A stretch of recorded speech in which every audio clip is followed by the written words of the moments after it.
Hare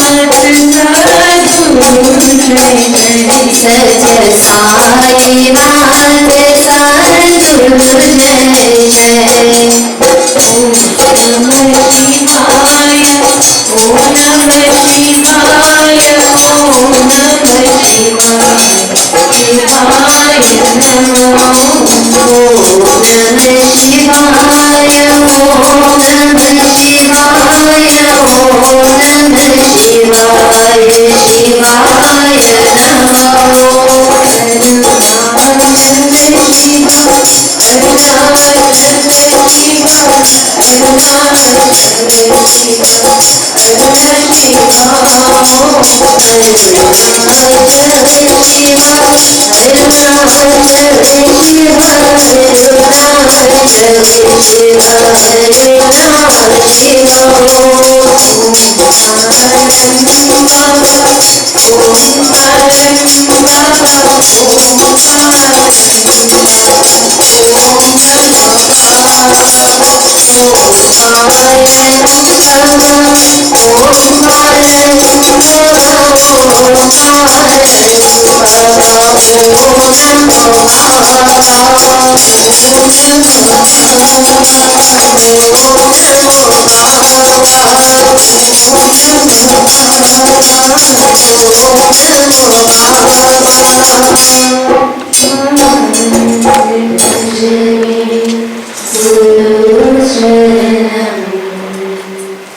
Vishnu Maharaj, Acharya, Chairman of the Board of Directors of Shri Parameshwari Devi Ashram Incorporated,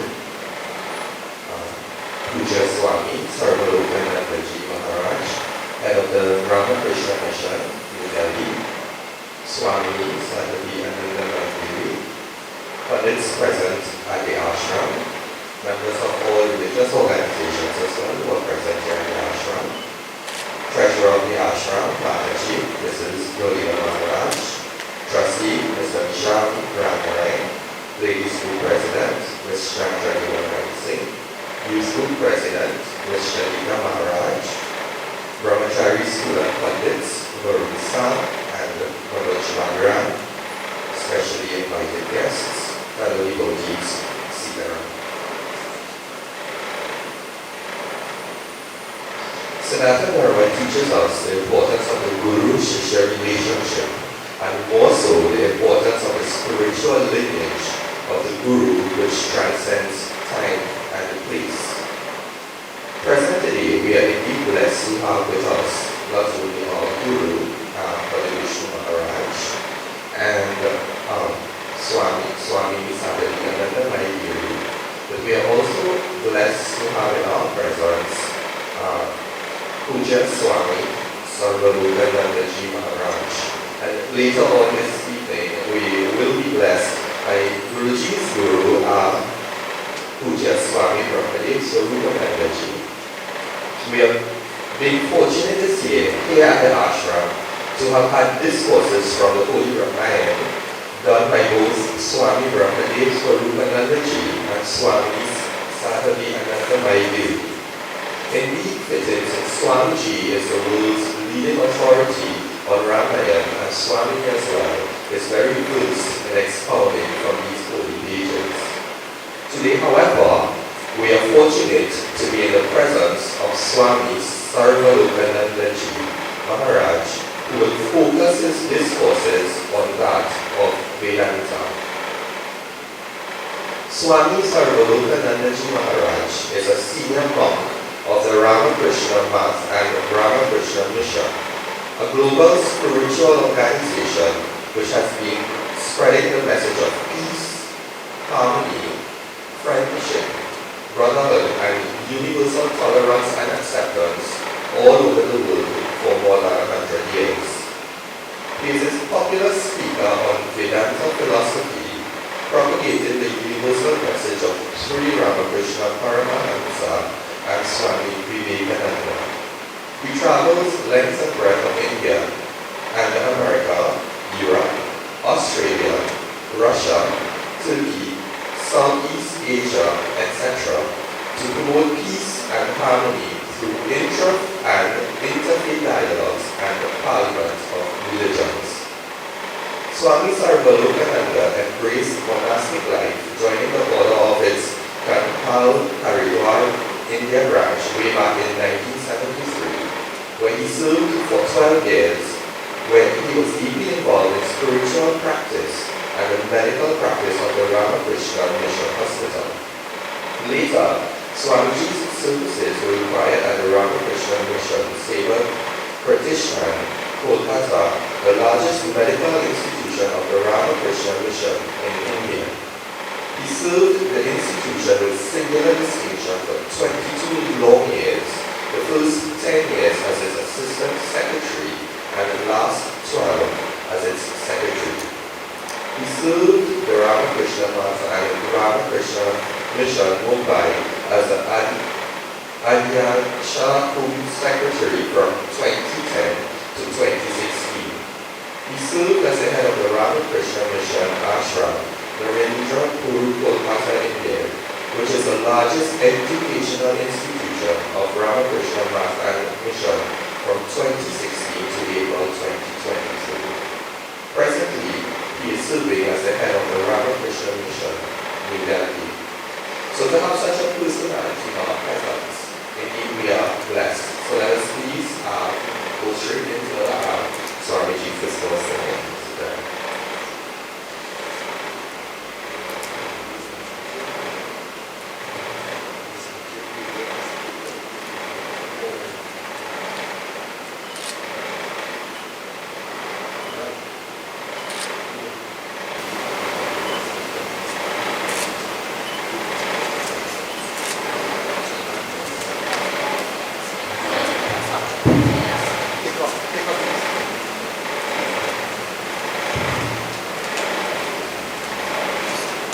ओम सर्वमंगले शिवे सर्वार्थ साधिके शरण्यत्र्यंबके गौरी नारायणी नमस्ते.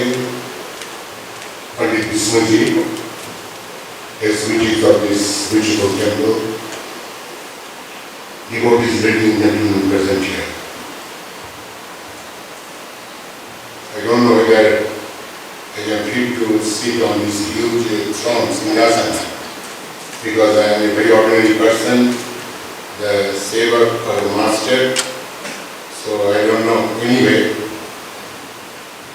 when I entered this temple, I saw many deities are present here, and it is my feeling that all the deities are very living, and they are living presence here. So naturally, all of you also feel when you enter this temple. And here I find the presiding deity is Ma Durga, because the name of the temple is also after Ma Durga. Ma Durga is very familiar with the devotees, at least in India. And all over India, outside India also, the Ma Durga has occupied a permanent place in the heart of the devotees. This Durga, Kali, Bhairavi, Chinnamasta, Jagadhatri, Jagatjanani, all are the forms and names of the Adi Shakti, divine energy, supreme energy. All have come from this Adi Shakti. It is called supreme energy. And whatever the creation we see, that has also come from this Adi Shakti. Without Adi Shakti, you cannot imagine the creation, Shri.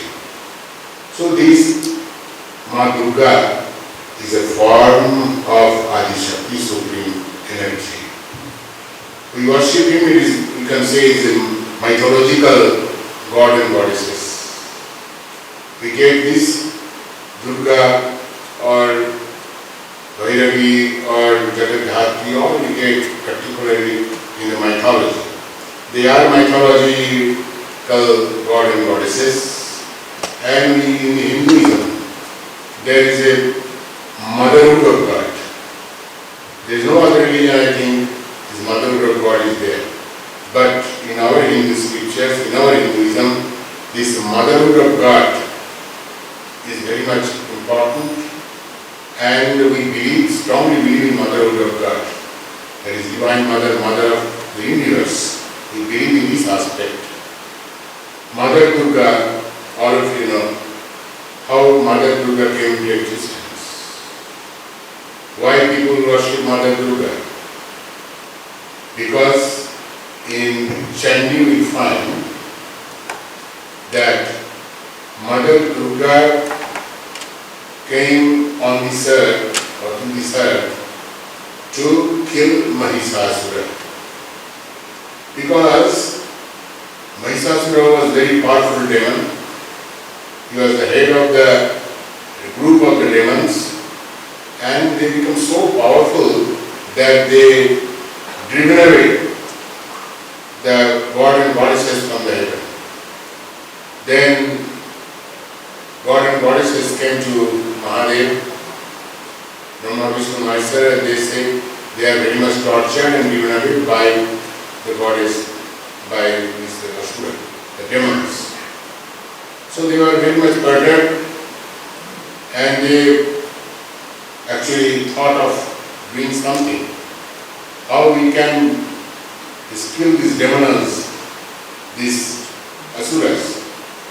So what happened? They all Parameshwari they thought of killing Mahishasura through Mother Durga. What you see the form of Mother Durga, actually it came from the radiance of the all god and goddesses. Radiance, Jyoti Punji. Radiance came from this radiance of the god and goddesses. And you see the 10 hands of Mother Durga. 10 hands and 10 ribbons. And these all weapons are gifted by Mother Durga, by God and goddesses. And each weapon has its significance. And when Mother Durga got these weapons and got the power, then he actually killed the Mahishasura. Mahishasura was very powerful because it is said that nobody can kill Mahishasura. Very powerful. So, and it is also said that Mahishasura will not be killed by any god in the male deity. Mahishasura can only be killed by female deity, the mother of divine mother, mother of the universe. So anyway, so Mother Durga was given very huge task, hard task to kill Mahishasura. And there was a fight was going on, and at last Mahishasura was killed. And again, the gods and goddesses were reinstated in the heaven. And this way we see the Mother Durga came into existence. And we worship Mother Durga as a symbol of divine forces. Divine forces, Devi Shakti. And Asura is a symbol of evil forces, demonic forces. See, every year you find, you observe Navaratri. Navaratri is the 9 forms of Mother Durga. You perhaps know the name, the 9 forms of Mother Durga. When you observe Navaratri. But 4 days or 3 days, many places, many states, Mother Durga is worshipped for 3 days. Saptami, Ashtami, Navami, and Dasami is immersion of Mother Durga. So, many places you will find Mother Durga is being worshipped. How to get these divine forces. There are 2 kinds of forces, dear friends. One is divine forces, and there is demonic forces. One is Devi Shakti, and there is Asuric Shakti. And Mother Durga is a symbol of the divine forces. And killing Mahishasura means victory of divine forces over evil forces. This is the actual philosophy behind this Mother Durga, what we see here in temple, everywhere. So there are 2 kinds of forces. One is divine forces, another is evil forces. Sometimes we see evil forces become very powerful. When evil forces become very powerful, then time to time we see in the Bhagavad Gita also you find Yada Yada Hidharmasat Glani Bhavati Vata Abhuttana Vadaru Sutadapna Sriyamaya. When these evil forces become very powerful, or adharma becomes very powerful, unrighteousness, then Bhagavan comes, Bhagavan incarnates to reestablish this dharma. Similarly, in Chandi you find whenever when evil forces become strong, then divine forces comes in the form of many goddesses. Comes in the form of Durga, Kali, Jagadhatri, Bhairavi, Chinnamasta, Usmanda. There are many names are there. Different name forms of this divine mother. So this Durga came, Durga incarnates, or we can say, to have a victory of these divine forces over evil forces. So that is why we all, wherever we worship Mother Durga and we pray to her so that divine forces manifest in all of us. Inside us, everybody is effect, you find that divine forces and evil forces. Parallelly they are working. Parallelly they were working. When a person is good, what do you need to say? When a person is good, very good person, religious person, that means the divine forces are very strong, divine forces are there. That is why that person is devotee or Pundit or good person. When you see the evil forces, somebody you find not so religious, not so good, you find that evil forces are working in him or her. That is why the divine forces has to be manifested in all of us. That is why Durga Puja Day in Bengal and other places, many places, we pray to Mother Durga. This should be a prayer to Mother Durga. Oh Mother Durga, please get manifested in all of us.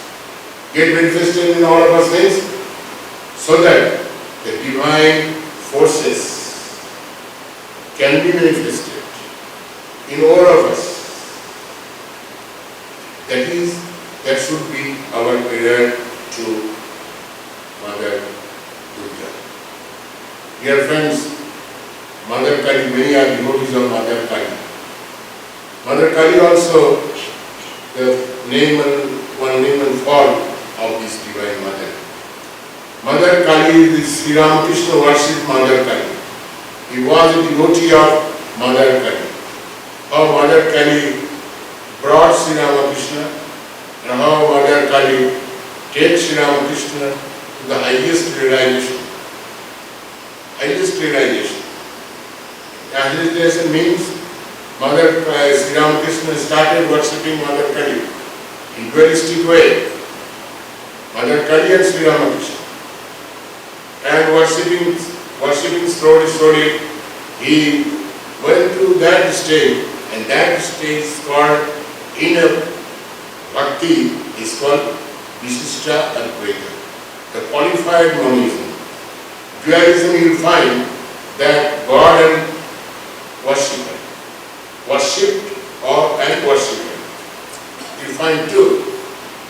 And this way we worship. All of us worship. God and the worshipper, or worshipped or worshipper. Pujya evam pujak. इसे हिंदी में हम कहते हैं, संस्कृत में कहते हैं पूज्य और पूजक. हम सब पूजक हैं और we are worshipper. And Mother Durga is God, goddesses. Pujya, worshipped. So dear friends, Shri Ramakrishna Paramahamsa started his sadhana from dualistic concept. The dualistic means dual, though is not one. Worship and worshipper. Then slowly when sadhana advances in his sadhana, then he come across a stage. That stage is called Visishta Advaita, qualified monism. What is that qualified monism, Visishta Advaita of Ramanujacharya? Ramanujacharya was the exponent of this Visishta Advaita. What do you mean by Visishta Advaita? Visishta Advaita means that I am not separate. The worshipper is not separate from worshipped, but worshipper is a part of worship. Anga. That means I am the part of God. Then when sadhaka advances, then reaches a state, and that state you can say highest state. What is that state? That state means worshipper and worship become one, not two. They become one. If you read the life of Sri Ramakrishna, you will find that Sri Ramakrishna realized that state where worshipper and worship become one. How? We see in the life of Sri Ramakrishna, when Ramakrishna reached that state, when he used to sit for doing puja, what happened? Before offering flower to Mother Kali, he used to take flower and put on his head. Again, when instead of offering prasada, naivedya to Mother Kali, he used to put naivedya and started taking naivedya. Then apparently it seems that Pujari has become mad. It is a sacrilege. Before offering to Mother Kali or any deity, he is taking himself before instead of offering. So the general people, what would say? General people say he has gone mad or become what is called madcap. So Pujari of the temple, how many have visited Dakshineshwar Kali temple? 1, 2, 3, 4, yes. So Dakshineshwar Kali temple you have seen. And when the official staff of the temple came to know that Sri Ramakrishna is doing all sorts of things, which is considered sacrilege. Pujari cannot do all these things. So they reported it to the owner of the temple, or the Rani Rashmani. And he reported to him, then Rani Rashmani said, you all keep quiet. Then one the Rani Rashmani and his son-in-law, Mathurana Visas, both of them came to the temple when Sri Ramakrishna was worshipping. And people were worshipping. Instead of offering, he is taking, instead of offering flowers, he is taking flowers on his head. And both Rani Rashmani and his, what is called, Mantrana Visas, both of them observed it and saw that he is not an ordinary pujari. Ordinary pujari means what? Simply goes to the temple and just offer something, pray to God or deity, and then come in. But here is a pujari where the worshipper and worshipper has become one. That is why Sri Ramakrishna did not feel in the last stage, did not feel that he is separate from Mother Kali. He is separate from Mother Kali. He became one with Mother Kali. There were no two identity or entity. There was one entity, Mother Kali and Sri Ramakrishna became one. Sri Ramakrishna became one. This is the last stage, very advanced stage of worship. Very advanced stage of worship. And Sri Ramakrishna who realize this state of worship. Dear friends, we come to the temple, we worship different deities, but we have to worship with dedication and devotion. When you worship any deity in the temple, with all dedication and devotion, then you will find you are going nearer to the deity. You are going nearer to any god or goddesses, whatever in the temple we see. How we can go near to God? But my mother, when a person is sadhaka does this puja with all dedication and devotion, with all shraddha, that is why in your scriptures it said, Shraddhayaveyam, Asadhyaveyam. Whatever you will give, whatever you will do with shraddha, with dedication and devotion. If there is no dedication and devotion, then you cannot say it is a puja. Sometimes you see, don't take it as puja becomes very mechanical. A every day go to the temple, simply follow some rules and regulations, they put water, things, that. So sometimes it becomes mechanical.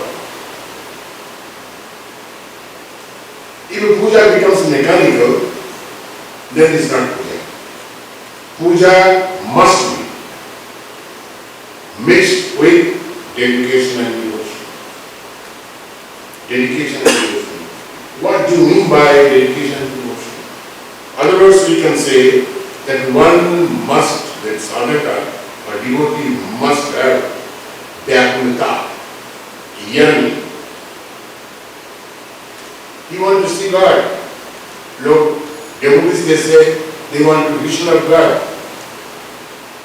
So how they will get vision of God? Vision of God means you will see Mother Durga here, living. Shri Ramakrishna had got that realization. He used to check whether Mother Kali is living or not. So what he used to do? He used to put a ball of cotton both in the street and see whether respiration is going on or not. He used to just put food before Mother Kali. And Mother Kali used to eat, offered by Shri Ramakrishna. Mother Kali used to see the mother, little boy with a long hair, Mother Kali is going here and there in the temples to see.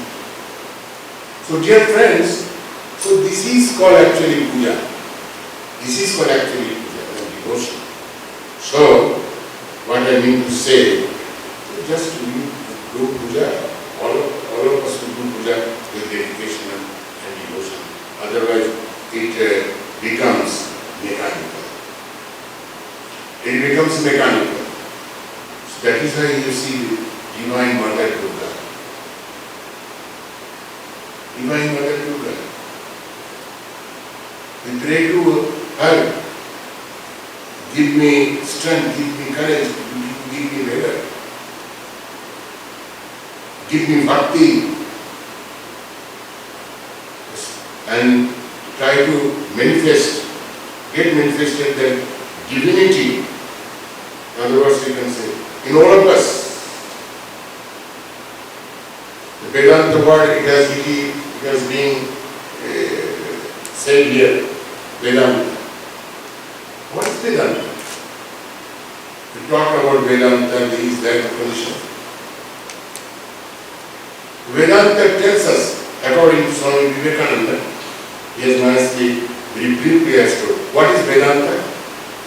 Vedanta means each soul is potentially divine. Goal of human life is to manifest that divinity. You are all divine, according to Vedanta. You all are divine. हमारे अंदर हमारे भीतर दिव्यता है, हिंदी में कहते हैं दिव्यता. You all are divine. And divinity is there in all of us. Shankaracharya's pottery is here. I see. Shankaracharya was a great exponent of Advaita Vedanta. Actually, he re-established Advaita Vedanta, that is Vedanta. Advaita Vedanta is Vedanta.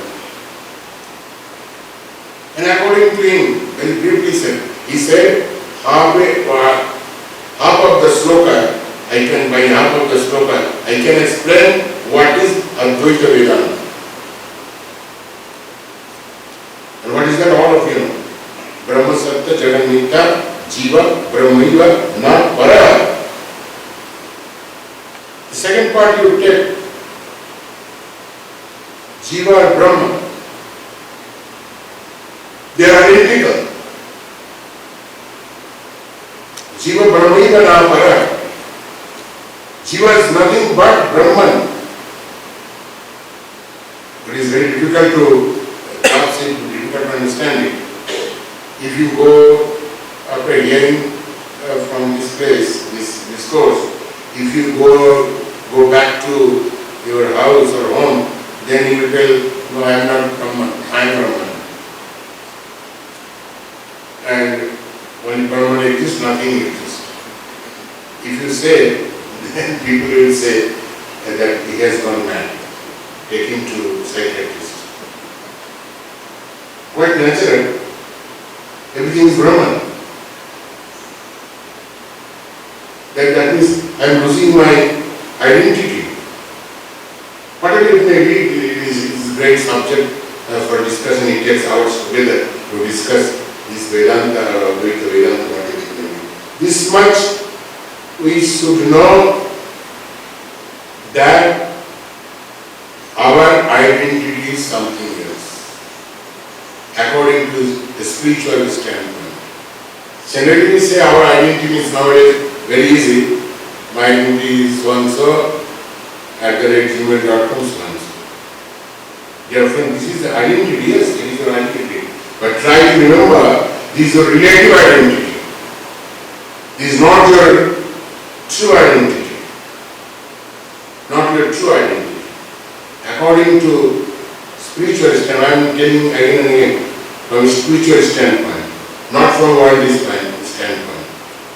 Worldly standpoint, you are so-and-so, your son or daughter so-and-so. This is from what is called worldly standpoint. But spiritual standpoint, you are Brahman, you are Atman, whatever you say. You are God, whatever term you can use different places according to need is what has been used. So dear friends, that is Vedanta. So what I mean to say, here of course we all are Bhakta, and with the devotion we do all sorts of things. So Bhakta, we don't think that to become a Bhakta is very easy, no. To become a Bhakta is so difficult, as Advaita Vedanta. It is difficult. All are difficult. You see, there are 4 kinds of sadhana prescribed in our Hindu scripture, in Hindu tradition. There are yoga. Yoga, what does mean yoga? Nowadays, the last 10 or 15 years, it's a 10 years you can say. Yoga means what? Yoga means that exercise, some breathing exercise, some exercise, or if you cannot do that, then go to the gym and do this thing, that thing, and exercise. So dear friend, yoga is not exercise. Yoga word has different connotation. What is this connotation of yoga? Yoga word is not today's word. This word is 5,000 years or 6,000 years old. Yoga means union with God. Yoga means union with God. Yoga means link between Jivatman and Paramatma. There is a link or relationship with God. You who are Bhakta, they establish relationship with God. They establish relationship with Mother Durga. You are my mother, I am your son. This is the relation. This is the relation. In this relation, with this attitude, we do Durga Puja or any puja. Mother Durga is our mother, my mother, and I am his son. This relationship, Bhakta, who is devotee, establishes the relationship between God and relationship. So that is why I was telling that to become a Bhakta is not so easy. It is also difficult. But Shri Ramakrishna has said in Gospel of Shri Ramakrishna, read that in the modern age, Bhakti Yoga is little easier. And in this modern age, all should can practice Bhakti Yoga. And all of us sitting here practice Bhakti Yoga. How many person can practice Jnana Yoga? Karma Yoga? You do karma, but you don't. You do karma and that becomes karma bhoga, not karma yoga.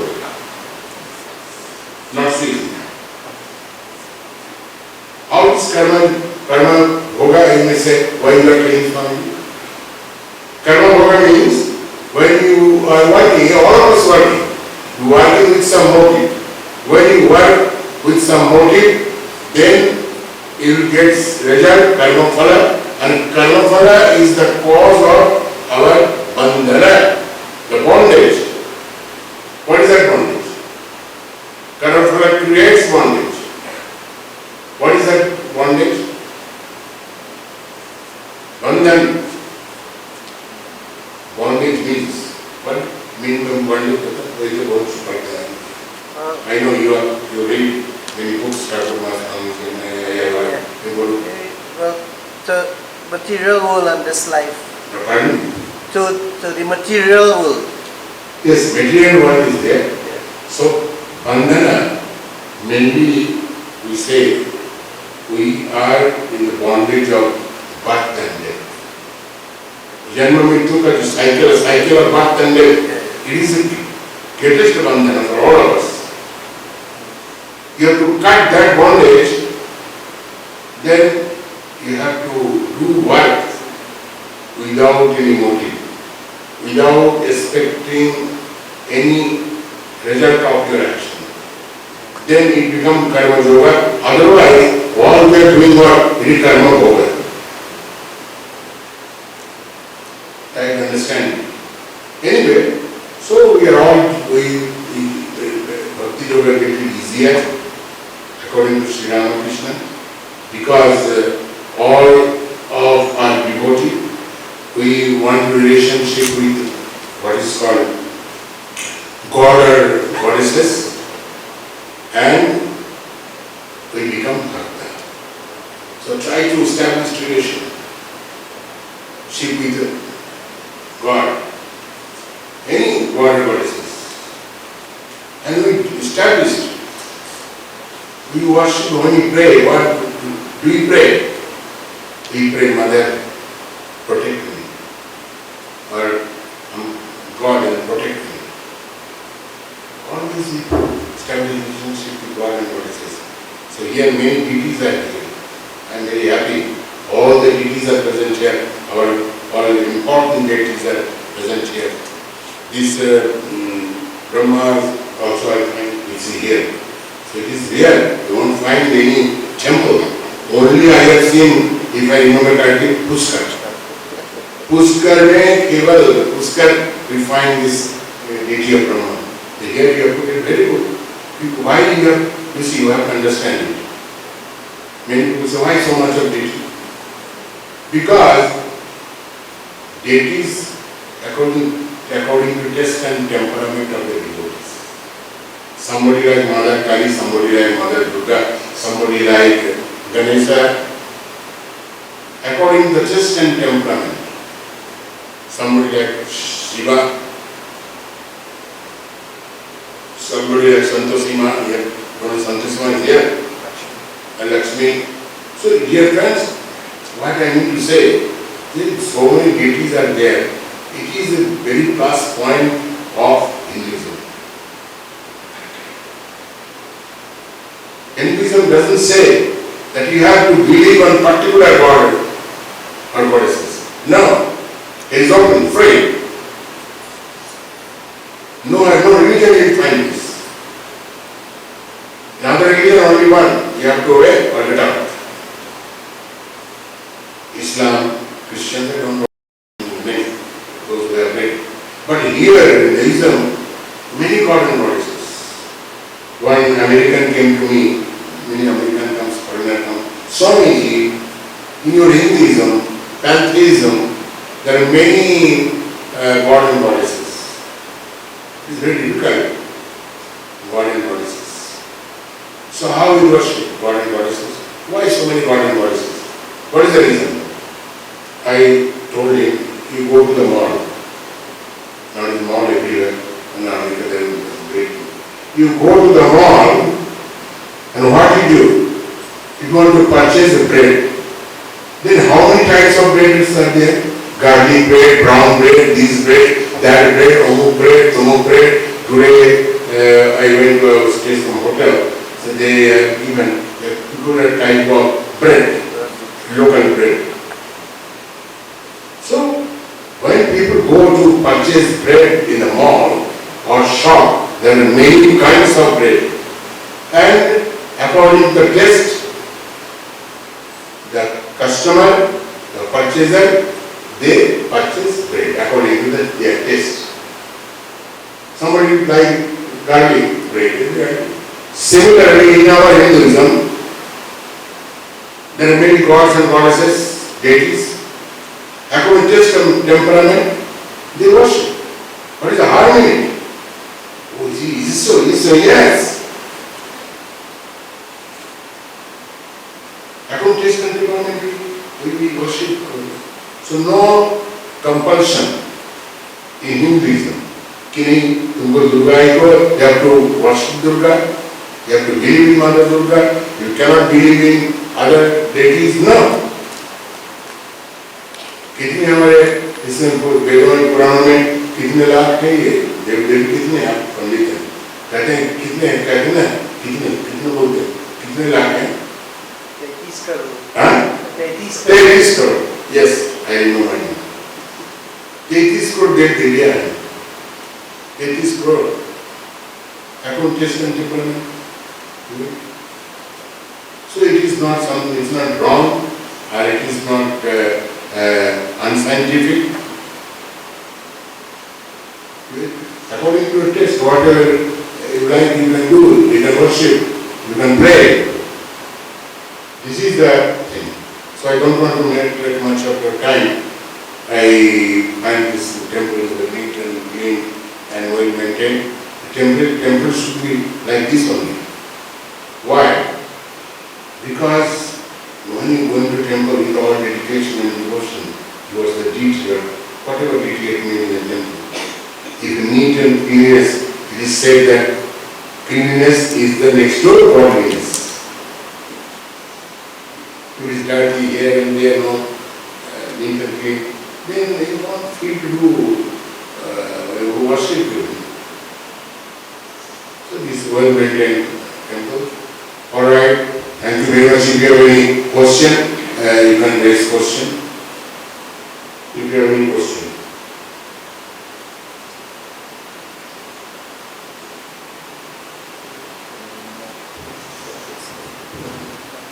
Yes. Sit around, pronounce the lotus feet of Swamiji and Nadaji. Swamiji, my question today is, can you tell us what are the qualities of a bhakta? Quality of bhakta. Yeah. Very good question. The quality of bhakta. How we can tell he is a devotee or she is a devotee.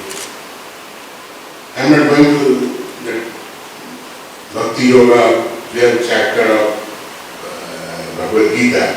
Simply I am telling who is bhakta. Who is bhakta? Very simple way if you say, the person who is having intense love for God is a bhakta. Simple. Intense love for God. You have love for your children, your relatives, your father, mother, is alright. And that is somewhere here, somewhere in the Trinidad, I am giving lecture, I was telling. So your object of your love, what is your object of love now here? Everybody, object of love, mostly, what is the object of love? Our mother, father, son, husband, this, that, money, wealth. But just sit. Just you change the direction of your love towards object. When did you, what is called, transfer the direction, change the direction of your love, and the love was flowing to you, many things, worldly things, own people. Just you slowly change the direction of your love to whom? To God. Very simple way. You must have intense love for God. Is a number one sign of bhakta. There are many signs, but if you say any other qualities, there are many qualities that one should be bhakta. It is said that in the Bhagavad Gita, 12th chapter of Bhakti Yoga, they are nice, it is said, who can be devotee. Devotee should not look upon anybody with any evil attitude. A devotee should look upon everybody that everybody is equal. Notice, the devotee should not have jealousy for others. Devotee should not hurt anybody. He is a devotee. So read the Bhagavad Gita, 12th chapter Bhakti Yoga, you will find that he is a devotee. You get out from go away from this, what is called, temple outside and started quarreling. It is not like a sign of devotee, quarreling with others.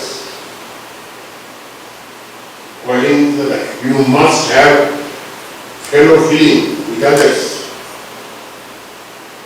Don't look down on anybody.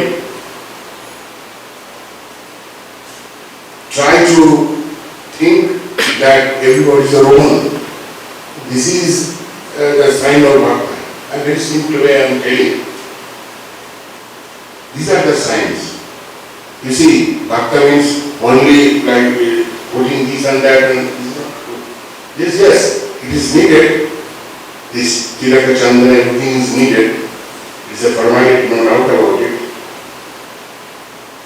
Putting this outside, they do so many things. Don't take it otherwise.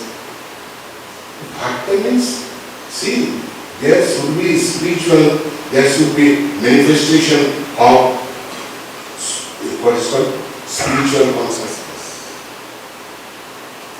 Spiritual consciousness, in other words, if a bhakta can you love God intensely? Now I am telling you one, not only how one person, anybody going towards or achieving this progress of spirituality. How you can know this person is spiritual? What is the test? Swami Ramakrishna is a great orator, somebody might have heard his name, passed away long back. First, what he is telling? Three things he is telling. Can you love others? Love, everybody can love. We love only father, mother, relative, this, that. He is telling, can you love others without any distinction? If you can love others without any distinction, can you love the what's called the children of other people, other children who is staying in the slum or other area? Can you love? That is to say, if you can love others without any distinction, then he is spiritual. Then he is spiritual. Second thing he is telling, can you feel oneness with others? You all cannot feel oneness with others. We feel oneness with others, with son, daughter, husband, wife. But can you feel oneness with other people? If you feel oneness with other people, then you are spiritual. Third thing he has said, Swami Ramakrishna, have you had any peace of mind?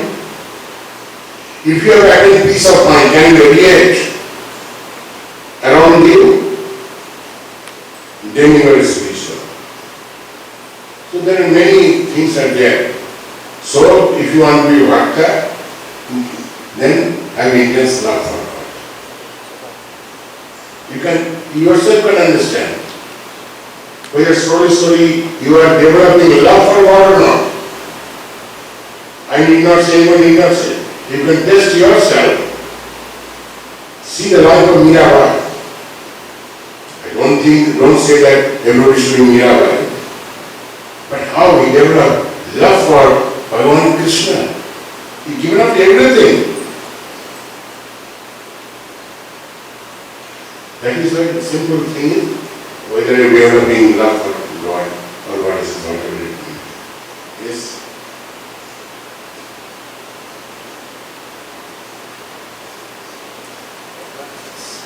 Now read.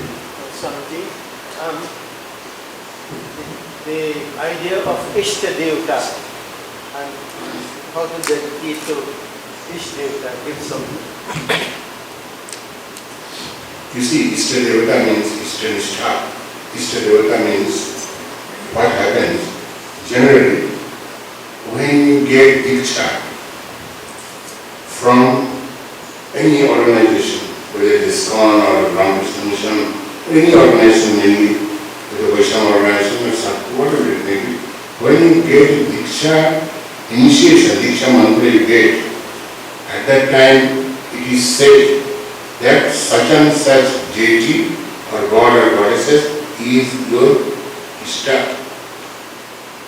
For example, I am telling, if you take Diksha mantra, you become devotee of Ramakrishna Mission, then your Ishta will be Sri Ramakrishna. If somebody gives the name of what is called mantra Diksha and the mantra of Shiva, then Shiva is your deity, Ishta. Shiva is your Ishta. That is called Ishta Devata. Shiva is your Ishta. Your Ishta. If somebody is what is called likes or takes the name of Ma Durga, so Ma Durga is your Ishta. It is like this. Another many explanation, that simple explanation I told you. Yes. Pranam Swamiji. Today we are living in a very rapid, fast-paced world of modern scientific advancements. In fact, we live in a robotic age, and sometimes I feel that humanity is becoming robotic. We see so many wars taking place on the planet today. My question is world peace a dream or is it a reality? Yes. If you outwardly see, the world peace is not possible easily. Because we see not only today that day, we see many, many years, hundreds of years, and we witnessed there is 2 world wars, First and Second World War. Even today also we find wars are going on. So, in spite of all, we try our best to hold meetings, this, that, for global meeting, parliamentary religions, interfaith, dialogue we observe, Vedic Sammelanam we do Sanatana, Hindu Dharma, convention, meeting, we do all sorts of good. We try our best to establish a global peace. But what we expect, as he said, everywhere we see all this violence, war, insecurity, all sorts of things. Is there any hope that we can establish global peace? It has, for many, many years, it has been tried to establish global peace. But present scenario just say opposite. The global peace is not possible. But one thing I can say, because now we see the present scenario. From our side, if there was no attempt to establish global peace, then the situation would have become more worse. Situation would have become worse. What we see today. This much we can say that yes, it is not, global peace is not being maintained or established as we desire. It is true, 100% we are 100% we are correct. But this much we can say that there are many efforts are being made to maintain global peace.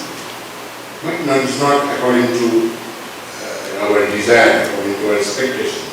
But other side we have to see. The situation would have become worse because of intellect, dialogue and all sorts of things are going on all over the world. That is why situation has not gone to that extent bad. This much I can say. Yes, if you outwardly see, it appears that global peace is impossible.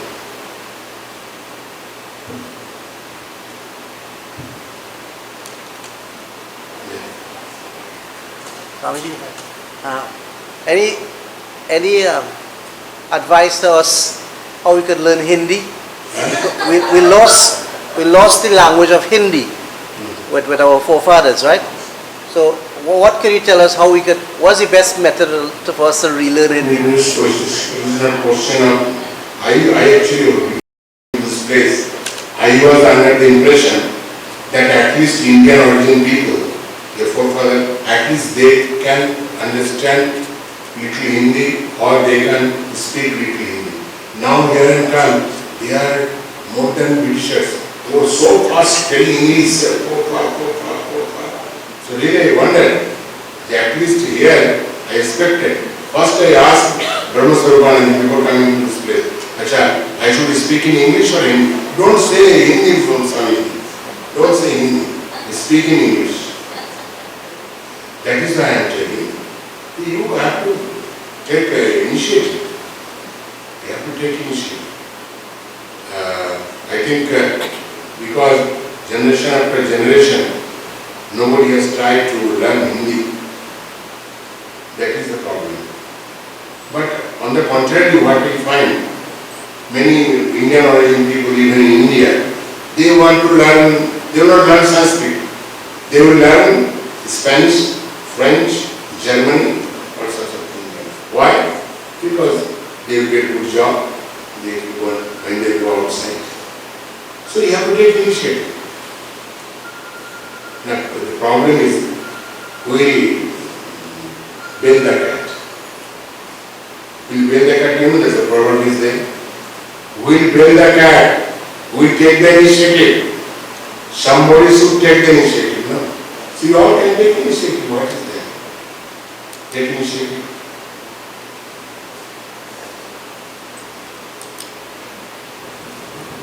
Swamiji, these two young trainees have a question.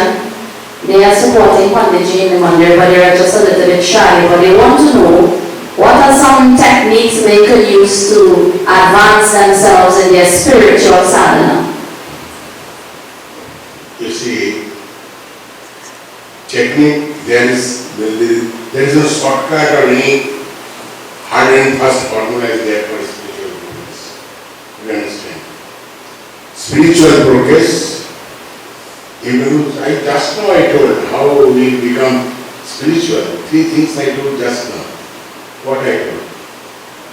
Love others without any distinction. Second I told, feeling oneness with others. Sabke saath ekatma anubhav karo. Third, have you attained the peace of mind? If you have attained the peace of mind, can you radiate around you? Well, if you can do that, that means you are progressing in your spiritual life. Definitely. Are you unselfish? If you are unselfish, then you are progressing for your spiritual life. Becoming spiritual life means the 2 horns will not come out from your head. Spiritual progress means it is transformation, change. A kind of change will come. You do that, you practice it. This is a technique. You can test yourself, I told you. You can take yourself, you test yourself, whether you are becoming spiritual or not. These are the conditions of becoming spiritual. Very simple, but you practice it. You can love only your father, mother, and relatives, or brother. Can you love others?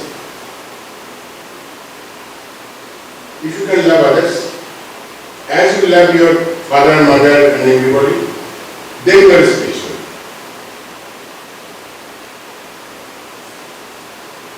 You know, you practice it and ask yourself whether you can do it or not. If you can do it, definitely, certainly, with a guarantee I can tell you, you are progressing in the spiritual life. What is spiritual life actually? You must understand it. The spiritual life, what is spirituality? We say spirituality everywhere. What is spirituality? I let me know from you. What is spirituality? What is spirituality? Tell me.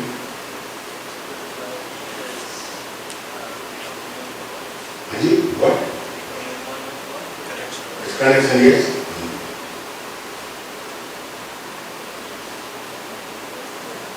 You see, I can tell you, spirituality, you take this way, according to Swami Vivekananda. Very big spirituality is a wide term. Somebody has explained spirituality this way, somebody has explained spirituality that way. So, to have clear understanding about spirituality, you take the words of Swami Vivekananda, what Swami Vivekananda says. Oh, Maharaj has come.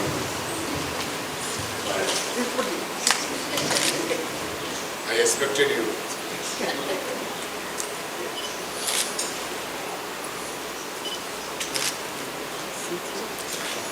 Sorry, so. Okay. Have a seat.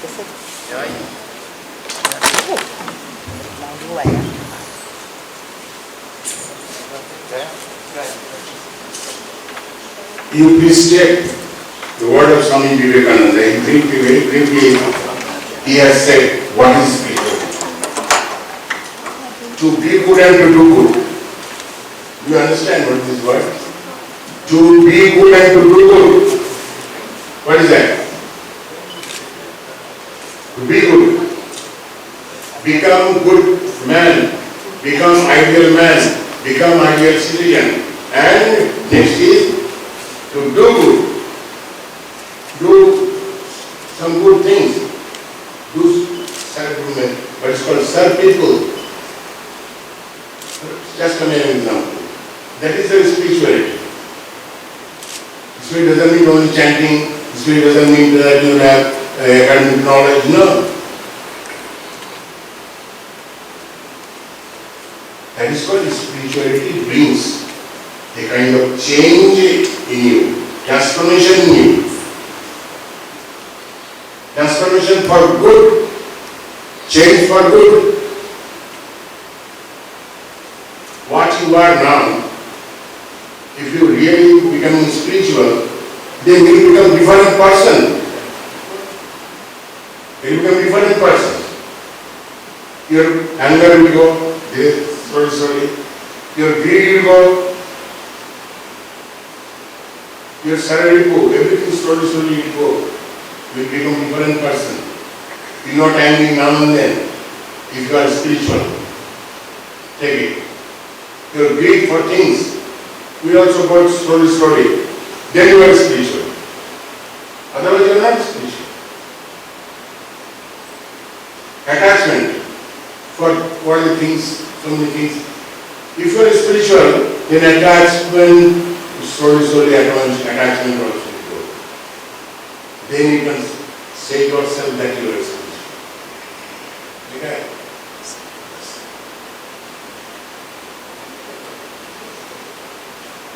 Alright, so we are here. We reached here 6:20. It's going on. Now, question and answer session is going on.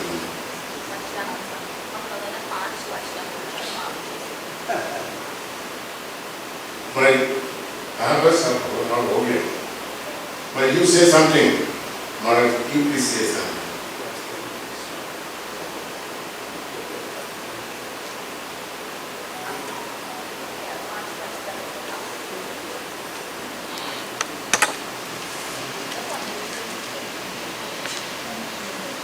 Maharaj, you please say something. Give mic.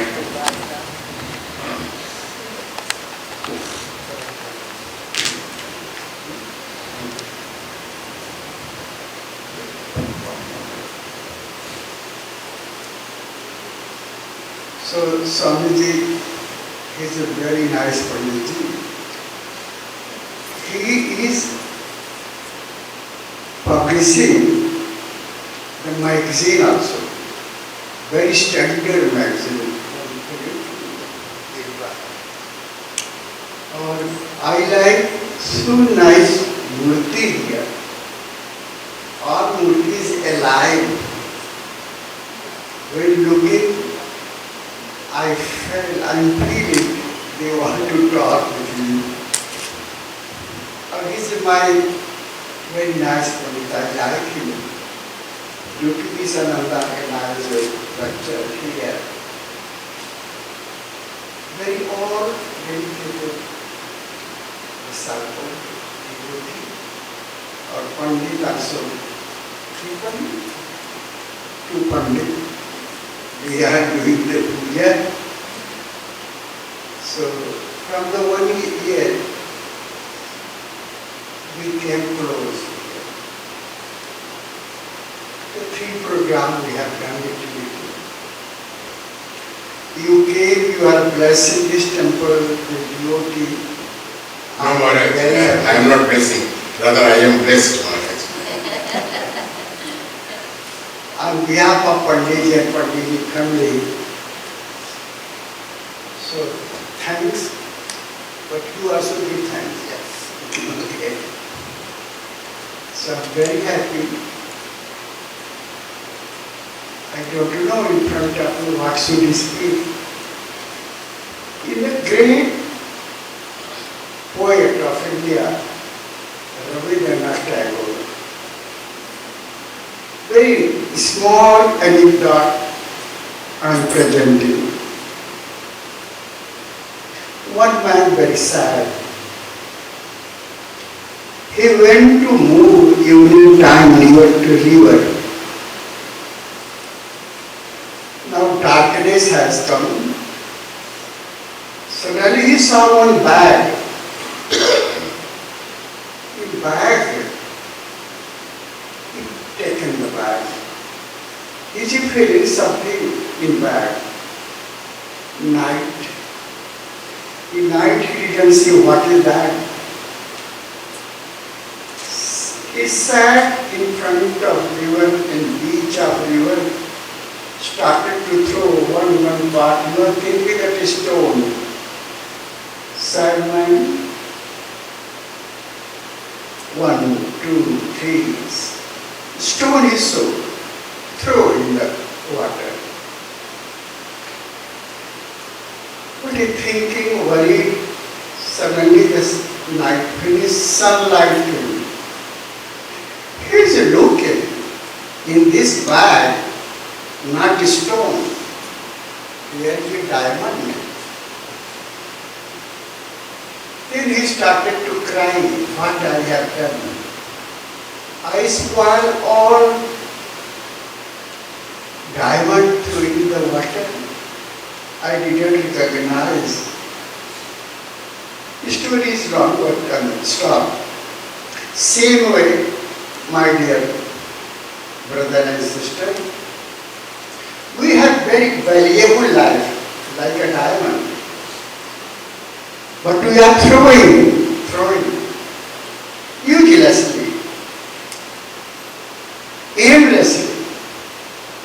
This breath, so valuable, what is so valuable, but misusing. Small thing, fighting here, this, jealous, anger. But if any Guru and God, with the blessing of the God, you open the eyes, awakening come. After awakening, you can recognize what is valuable things I have in this body. Then this life will be more valuable. So all of you are listening. The Katha, Satsang, the great soul of India, Ramakrishna mission, the one photo of Ramakrishna. You have Ramakrishna, great realized soul.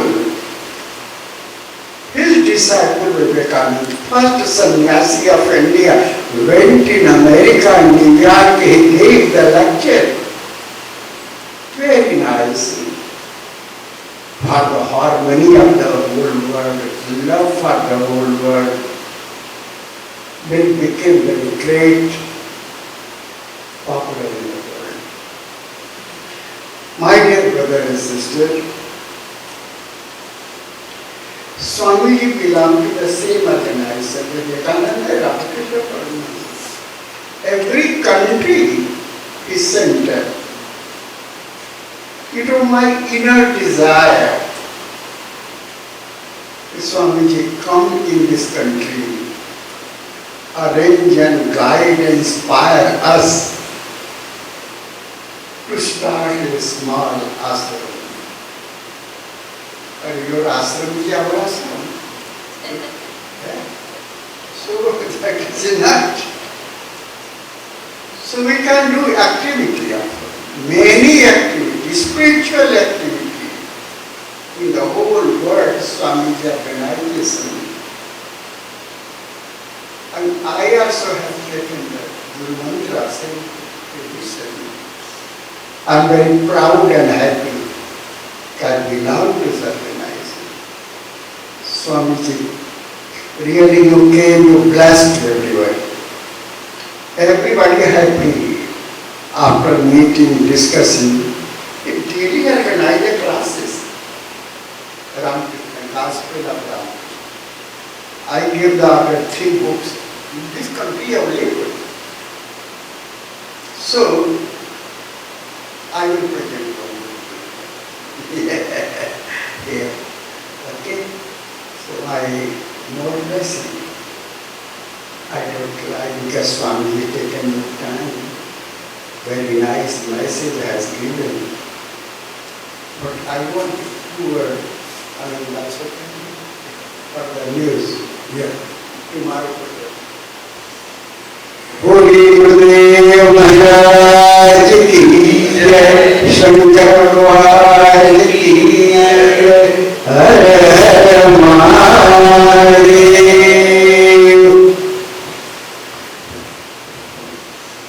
Pranam to our Reverend Gurudev Swami Brahmaswarupananda Ji, Param Pujya Swami Sarvalokananda Maharaj Ji, Pundit Vishnu Maharaj Ji, Pundit Vigyan Ji, all the members and devotees of the Parameshwari Durga Devi Mandir, all devotees present here this evening. Jai Shri Ram, Jai Sita Ram. It is indeed a wonderful opportunity, and I think each and every one of us here this evening should realize how really gifted we are. Because 1, we are in the presence of a holy shrine. 2, we sit in the presence of 2 very divine, holy persons coming from Mother India. And when we have this opportunity of the 3rd, Satsang, holy company, in a place of tirtha or pilgrimage, we are considered blessed. So I want you all to give yourselves a round of applause this evening. Because Swamiji's theme this evening was on Mother Durga, the element of the goddess Mahakali. And it is the inspiration, it is the energy of Mother Durga and Mahakali who entered your hearts this evening and inspired you to come here.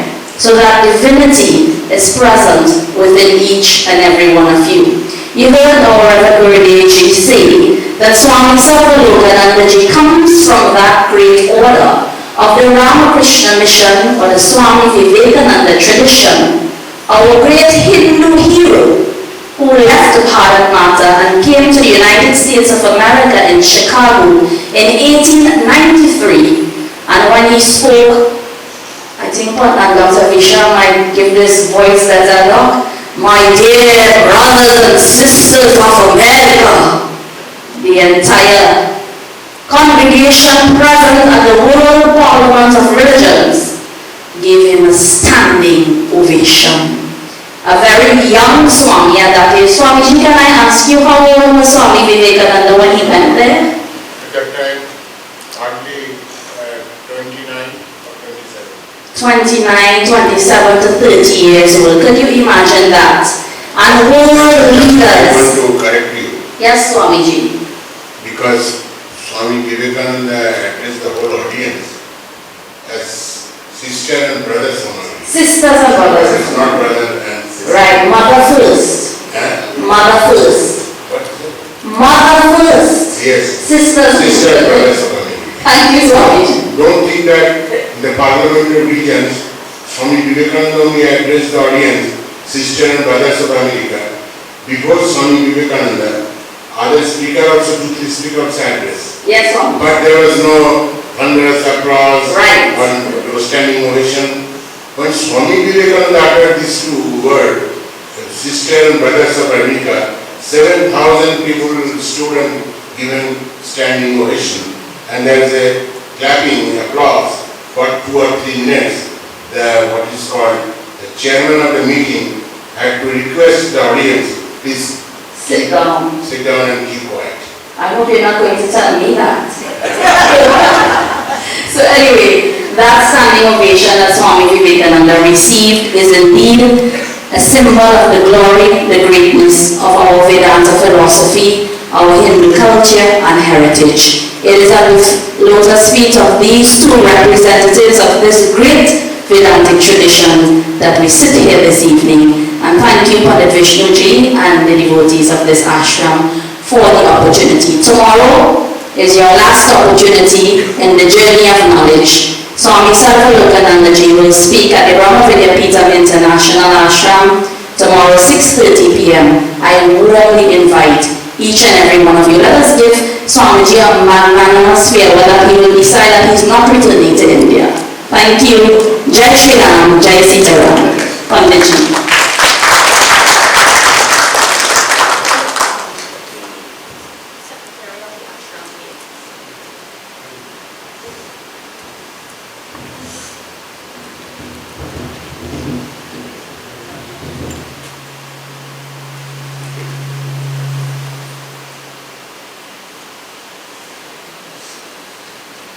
Everybody. And again, thank you for coming out and supporting, receiving of the blessings of not only to you and your family, but to wherever you go and you take knowledge and inspiration for the practice. It is the same tradition that Swami Vivekananda, as well as other books, holy books, says. Association with the wise elevates. Association with the unwise degenerates. So your presence here this evening indicates that you are on the path of self-development. Satsang, or this type of association, and satsang does not mean puja. Satsang is that congregation in which constructive thoughts and ideas are expounded, analyzed, and implemented for the betterment of humanity. Opposite of satsang, you have kusang. So when you walk on the temple, a few hundred feet down the road, you see other organizations, other bands, and so on. Kusang is taking place over there. Right? Kusang, that association which degenerates. Alright? So we are engaged in satsang. We are here to develop ourselves, we are here to develop our own mind, our way of thinking, change our focus, change our ideas for the betterment of ourselves, our community, our family.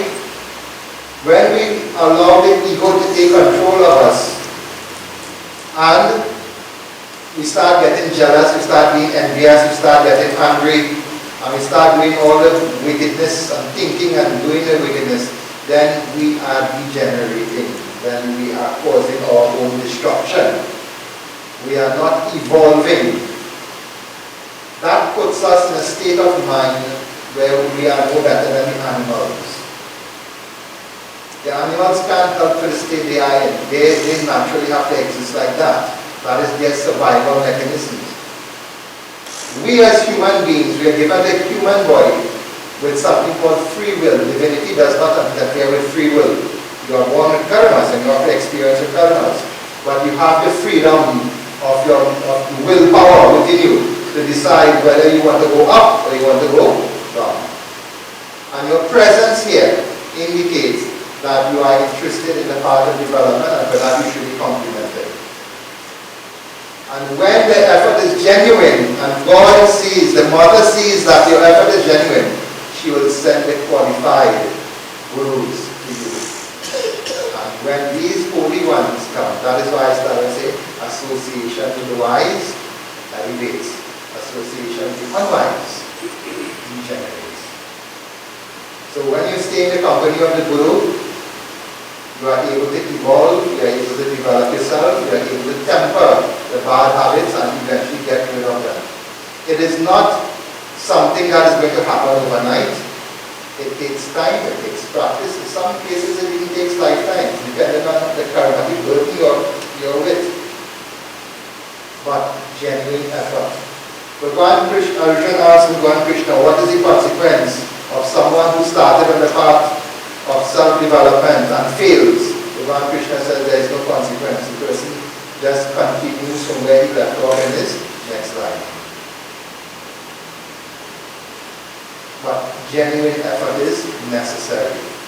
If there is no genuine effort, no progress can take place. And all of you have made a genuine effort, taking time off of your schedule to come and join us in Satsang. This time of the year we know it's a different mentality. Normally, when we have anything, you know how inside here is weak. But some people choose to be other places. Again, the freedom of choice, the freedom of the willpower. You choose to be here for your own benefit. The punya that you are getting here will not only benefit you now, but will benefit you as long as you live. And you will take that to your home, to your community, and you will develop it. So I thank Swamiji from leaving Bharat Mata to come into our shores and to give these lessons. And I thank my Guruji and my God sister for... Because you must thank Swami Parameshwari. Yes.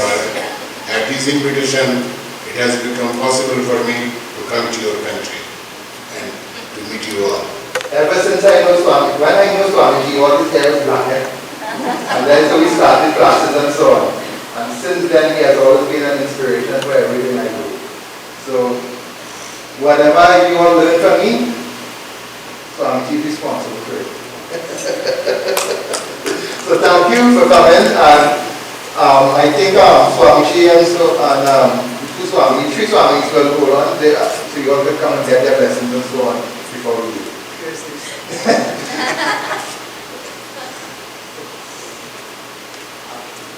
So again, thank you, and we always have activities going on in the ashram. You all know that. The next big one will be ODS night, then we'll start with our first Sunday service. People ask me to participate at whatever level you choose. So, Sitaram, until we meet again next time.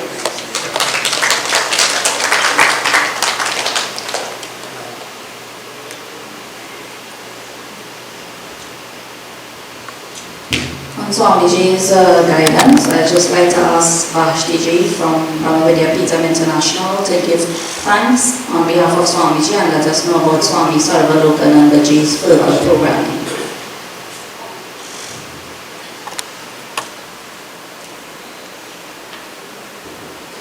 Hello, my humble pranam at the feet of our Reverend Swami Brahma Sarvalokanandaji of Kashi, India. My pranam at the feet of our Reverend Swami Sarvalokananda Maharaj of New Delhi, India. And my pranam at the feet of our Reverend Sarvalokananda Maharaj of the Republic of Trinidad and Tobago.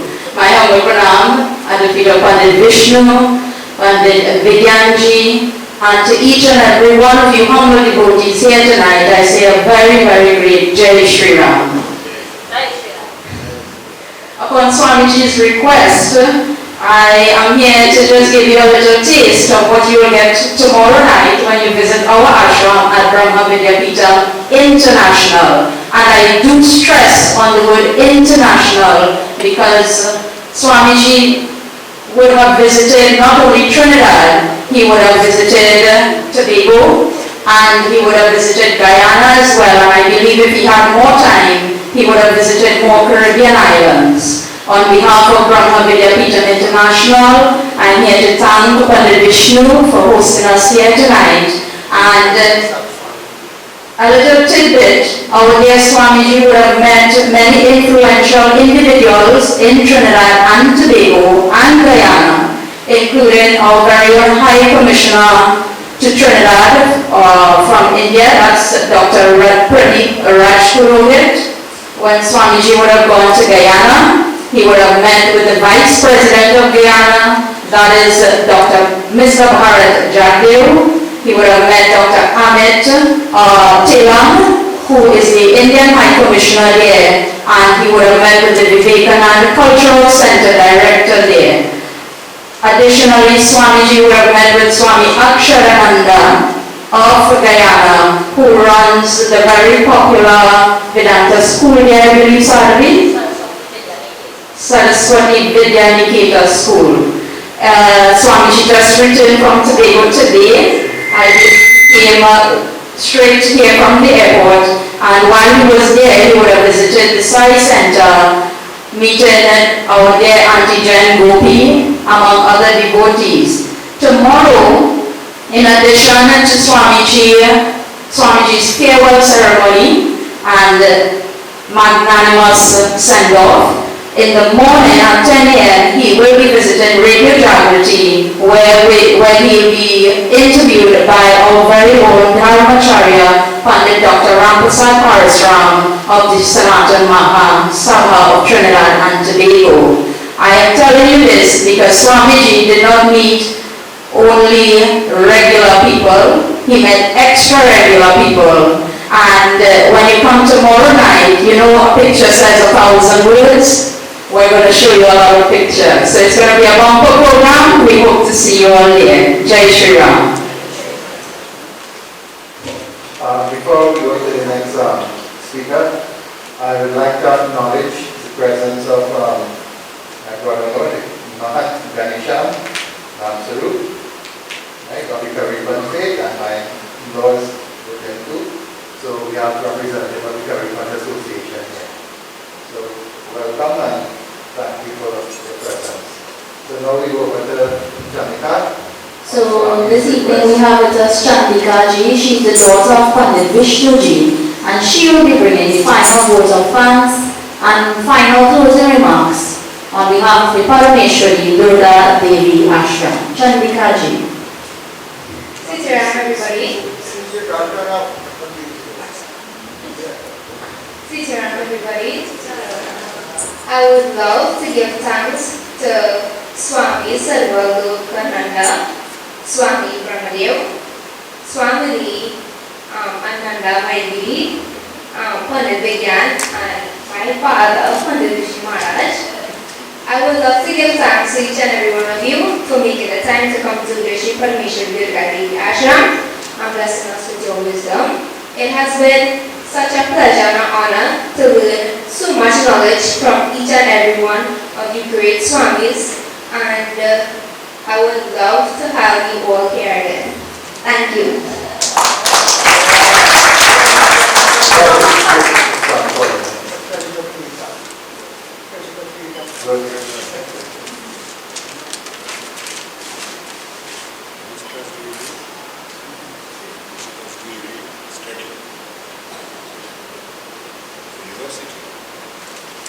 Son not coming to his place, forcefully to that college, opening work in influence.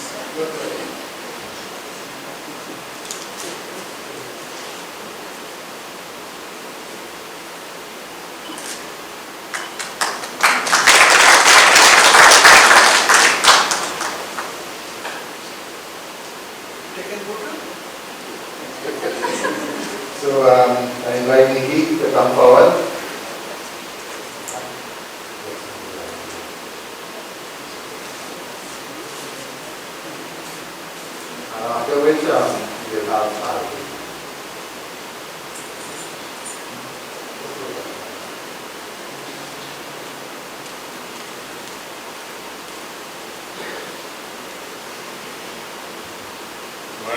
Muslim is thrones innocent.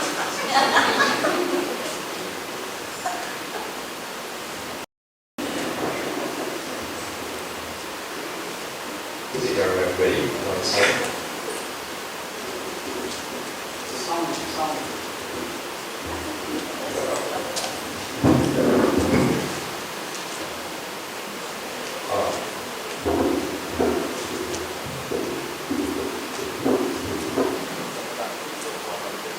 Sit around again to each and everyone, and formal welcome to Swamiji to the ashram this evening.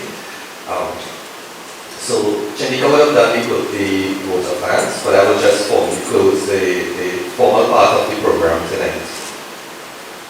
When knowledge is brought to us through the discourses of the holy ones, we have to indeed count ourselves blessed. On behalf of the Shri Parameshwari Durga Devi Ashram Incorporated, I would like to thank Swami Sarvalokananda Maharaj for such a brilliant discourse. It is my hope that we have all benefited tremendously from such knowledge, and we would all put this knowledge into practice. As we put this knowledge into practice, we should aim to become better versions of ourselves, and by extension, make a positive impact on society around us. I would also like to thank Swami Sarvalokananda for this opportunity that you have afforded us. It is through your blessings we were able to sit in the presence of Swamiji and partake in such insightful discourse. To Swamini Sadhyaviyananda Devi, I thank you as well for blessing us with your presence at the ashram on such an auspicious occasion. It is my hope that we continue to collaborate with the Brahma Vidyapita International. Both you and Swamiji continue to bless us with your presence here at the ashram. To Guruji, Pundit Vishnu Maharaj, once again, we as members can't express thanks enough for going above and beyond to ensure that we continue to be blessed with occasions such as this. It is through your blessings, we are able to become part of these historic moments that truly bring meaning to our lives. To all our guests who would have taken time off from your schedules to join us, I want to say thank you for gracing us with your presence, and I do hope you join us in our activities throughout the coming year. Once more, I'd like to thank everyone for being here and taking part in what I can only describe as a momentous occasion at the ashram. Sitaram.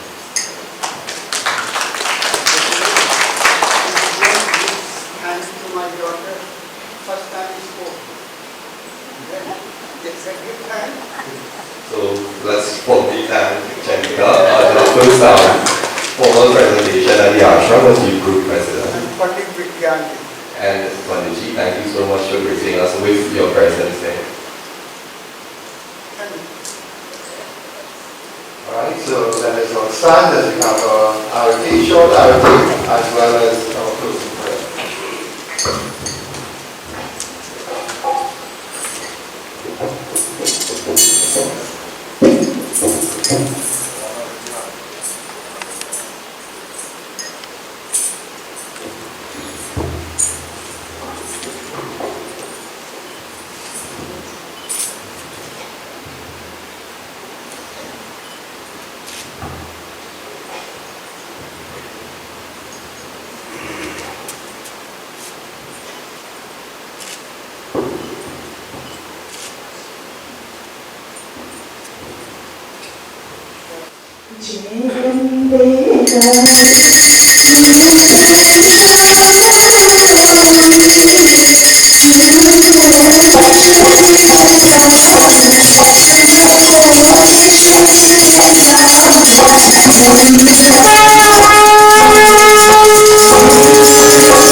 What is that street? Island street? Antal. How do you play?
From the top of our voices, let's proclaim victory for our way of life.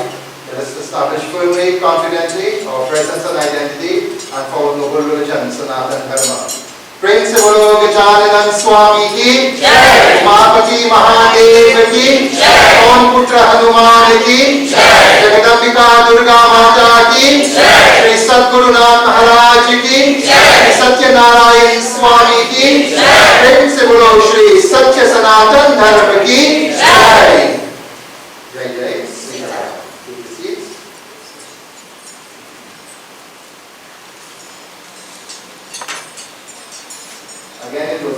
pleasure joining all of you in devotion, and we do appreciate the effort you have made to come out. There's light refreshment for you all on the outside, and please return back home safely, and do join us for future events.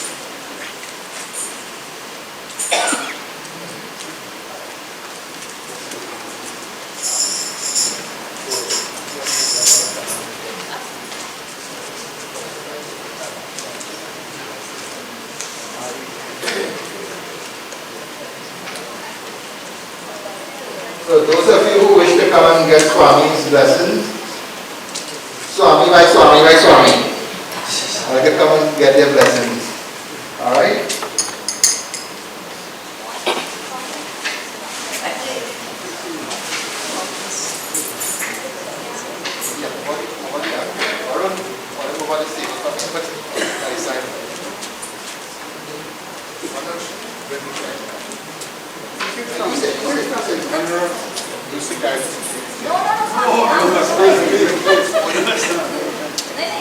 He doesn't repeat more, right?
Sham,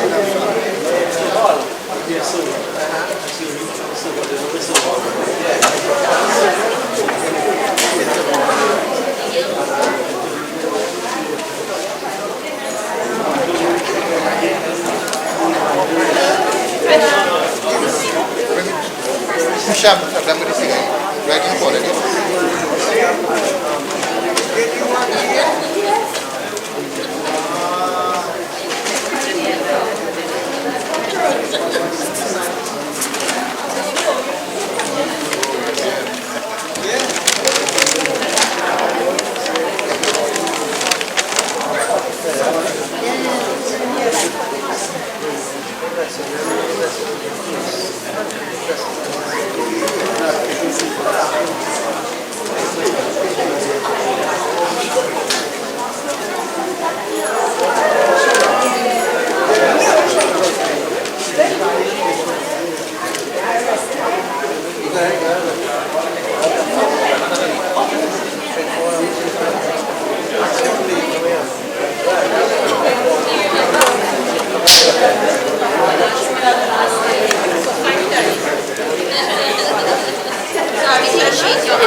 I guess special invitation from the shop. No, we met each other face to face.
Swami, you're gonna take some pictures anyways. Huh? Yeah, I comment. But Shri. She's smiling.